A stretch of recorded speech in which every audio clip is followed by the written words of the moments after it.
Greetings, salutations. Happy Monday, July the 20th, 2026. And welcome to Backstage, the daily show for entrepreneurs, founders, and builders ready to stop waiting in the wings and let their stories power their growth. I'm so happy you're joining me today. It's a gorgeous day here in the New York City area. It's going to be, I think, 82 degrees Fahrenheit, clear blue skies, and the air appears to be much cleaner. I want to talk today about the stage, proverbial, metaphorical, and real. It's something I observed over the weekend that was such a great lesson. So hopefully this will inspire you if you're working on a talk, whether you're going to go onto an actual stage or you've got a meeting, a sales meeting, you've got a meeting with your team. These are all stages. So let me be clear about that. When we talk about stage, we mean in the broadest sense. But did you watch the World Cup? Honestly, I got to confess, I find it, I don't love watching what we Americans call soccer, if you're not from the U.S. It's just not my favorite thing. My wife, on the other hand, totally into it. So you know what that means? I'm watching soccer, people. Because I'm not that big of an idiot. So, it was fun to facilitate our ability to watch that. But what I was more taken by was after the match. We got home after being out and watching it, and then got home, and then I went to YouTube and looked at the ceremony for the medals and the award. And look, if you are all in the tank for Trump and you think he's the God incarnate, turn it off now because you're not going to like this. But, I think there are certain things that are so obvious that I think they should be nonpartisan. And this is one of them. I think you could take judicial notice of the narcissism at this point. It's just so ridiculous. So Trump comes out with the head of FIFA, the very corrupt head of FIFA, also can take judicial notice of that corruption. And here are these Spanish players ready to celebrate their victory, and Trump wouldn't get off the stage. I mean, at first he went across the stage, and the head of FIFA is like trying to get him to come back, and then he wouldn't come back. So a FIFA guy, I forget his name, but anyway, he runs across the stage and kind of grabs his arm, but Trump wouldn't leave. They're taking pictures. Trump would not get off the stage. He wanted to be a part of that victory. He wanted to make it partially about him. And here's my point. We don't need any more anti-Trump commentary in the world. There's plenty of it. And so that's not why I'm talking about this. I just thought it was a perfect example of what to pay attention to when it comes to your role in whatever stage it is. And that is that ultimately, when we're speaking, when we're meeting with people, when we're trying to inspire others, facilitate an event, it's not about me. It's about us. It's about the other people out there. It's about the audience. It's about the other people on the stage. And when you try and go, when your mind is in the wrong place and you think it's about you, you look very, very small. And the more you make it about you, the smaller that you look.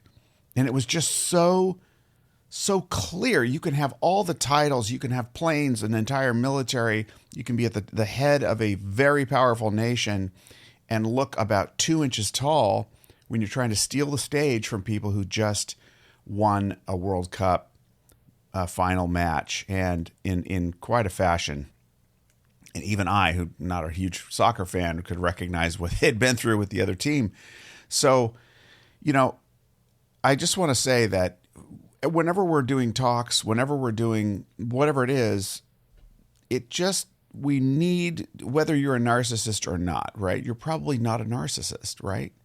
But it's hard not to be self-focused. I mean, we live in ourselves. And so you're up there, and in your world, you're your whole world. But making it about other people, graciousness, expansiveness, highlighting others and then moving off stage when it's not your time, that's how you become more powerful when you're on that stage. It's quiet power. It's in the pauses. It's in the power of your message, and it's inclusivity. That's when you're 8 feet tall. And it was just so clear as day. It was so obvious. And I thought to myself, man, if there's ever a lesson, I'm reminded of a quote about acting that I remember, and I looked it up so I could remember what it was. But it was this one. Remember, there are no small parts, only small actors. You can have a big part and look very small. But there are many things that we do that make us seem small on whatever stage we're on. And suffocating others is the fastest way to look small. Who hasn't grown up with bullies in the neighborhood, people that took all the credit, people that blamed others and never took responsibility, people that took all the credit for everything positive that happened and didn't really want to share it with anybody else? We all know these characters. And even small acts that look like that, even if it's not your intention, I think people are so, attuned to that because we've all grown up in playgrounds where that was going on and schools where that happened, that it can really work against us. And I thought that was just a perfect example of that. So you're not going to hear a whole lot of political commentary on here, but I could not resist, talking about it because it was if you haven't seen it, just go watch the footage after when they're doing the medals and everything, all the way to when Spain's in there trying to take a picture.